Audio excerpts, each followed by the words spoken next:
What if we've misunderstood the concept of glory all along? On the mountain, Jesus shines with dazzling light, but instead of leading to triumph, it leads to a cross. In this sermon, Glory and Nails, the same story, we explore how the Transfiguration challenges our expectations of power, success, and faith. What if real glory doesn't avoid suffering, but walks straight through it? Join us as we discover a new frame of reference for following Jesus.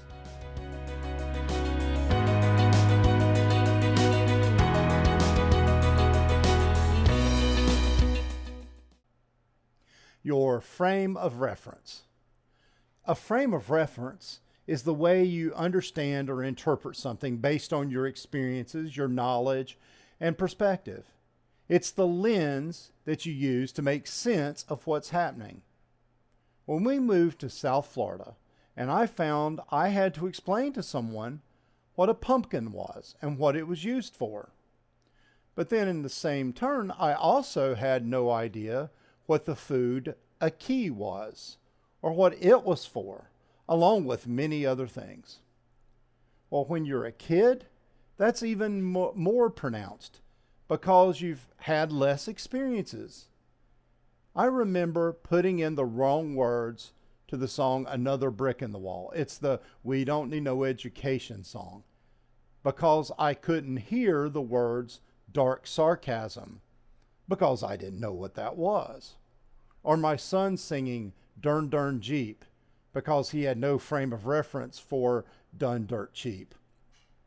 My mom's favorite story about me came from before I could remember. She talked about hearing me outside swinging as high as I could, singing Gory Gory Alley-Oozle. Wow, I look at that in print, and it looks like some sort of demonic chant. But without a frame of reference, we can find ourselves making it up as we go along or hear it. I guess that was simply what my little ears were hearing, even though what I repeated was nonsense. But as it turns out, that little phrase came back to me as I was digging into the gospel for this week. We see those three disciples having a severe problem with a frame of reference for what was going on this week. The disciples and the people that were around Jesus had no existing frame of reference for what God was doing in Jesus. And they could only interpret the shiny, glowing, dazzling Jesus through what they knew. They knew the law, the prophets, the promises of God, and the idea of God's power, but they didn't know how it would show up in human life. So when they see shiny Jesus with shiny Moses, the bringer of the law, and shiny Elijah, the prophet, they interpret and expect triumph, conquest, or vindication. They expected the Messiah to be powerful in ways they could measure, maybe politically, militarily, or socially.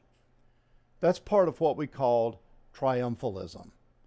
Triumphalism is the belief that because God is on our side, things should always go well for us, that faith leads to success, that the church should look strong, influential, growing, admired, and that suffering is either a failure of faith or a temporary glitch on the way to victory.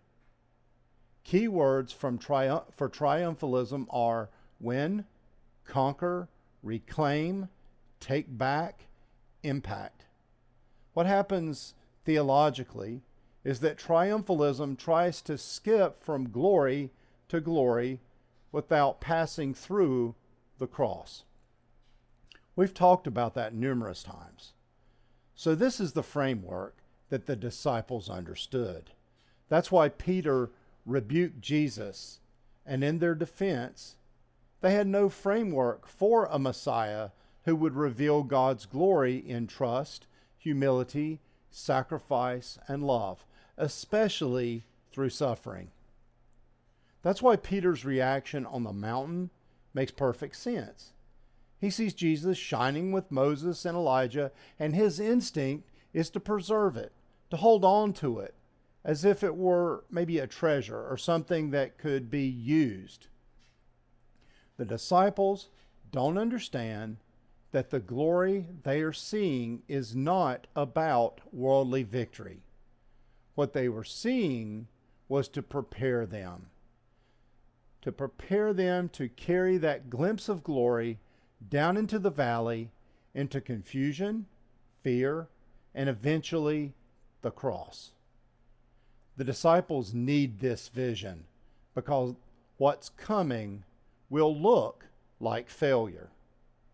Truly, instead of glory, glory, it was more like gory, gory that I sang as a kid. But because of the gore of the cross, despite it, we could raise the Alleluia. Because what they were shown is that Jesus is the real deal, and that they can have faith and trust in the fact that this is part of God's plan, and that this is what true righteousness looks like. They need the narrative to unfold.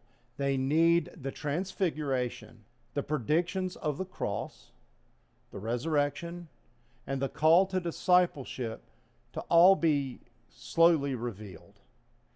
A new paradigm, a new framework. That's God's glory is revealed through faithfulness in the midst of suffering, not avoiding suffering. And that the covenantal life is participatory and costly, but transformative. So why does he tell them not to tell anybody about what they saw?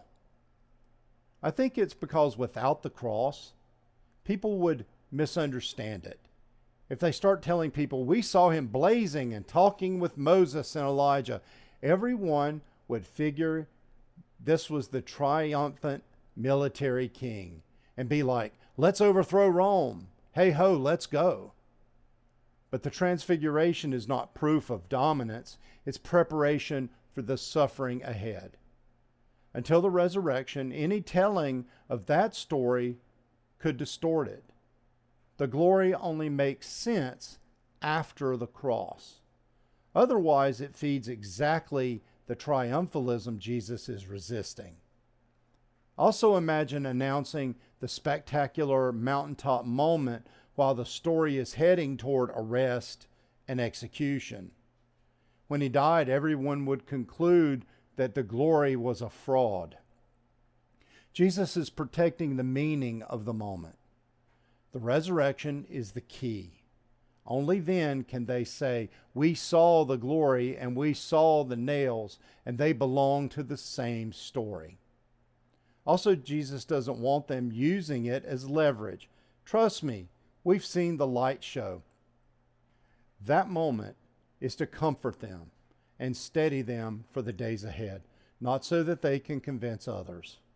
And lastly, because they just don't understand it all yet.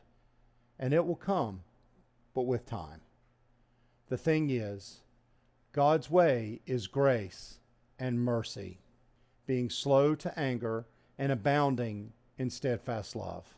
God's way, Jesus' path, and our path is not to be one of domination, but one of mercy, love, peace, and service. The lens through which we see everything, our frame of reference, should be the cross, not of what's in it for us. Jesus' righteousness is what makes him intolerable to those around him then. If you confront entrenched power without becoming it, if you expose injustice without wielding violence, if you announce a kingdom that levels status, the system is going to defend itself.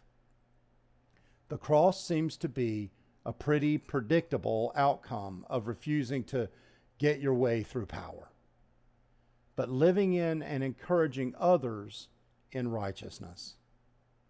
Look at the pattern in Matthew. Herod feels threatened. Children die. The religious leaders felt exposed, so plots began. Jesus confronted temple corruption. They intensified the plan to kill him. And by the time he got to Jerusalem, his death warrant was pretty much signed. So the Transfiguration tells us that Jesus really is who he says he is. The voice confirmed it. The light confirms it. Moses and Elijah confirm it. But the very next move is back down that mountain. Not into conquest and domination, not into overthrowing Rome, but down into some confusion, suffering, betrayal, and eventually a cross. So maybe the call for us is simple. Trust your new frame of reference. Don't chase shining moments. Don't cling to triumph. When the valley comes, remember what you've seen. Carry the glimpse of glory with you into the hard places. Trust that faithfulness is not failure. Trust that mercy is not weakness. Trust that the cross is not the end of the story, because resurrection still has the last word. Amen.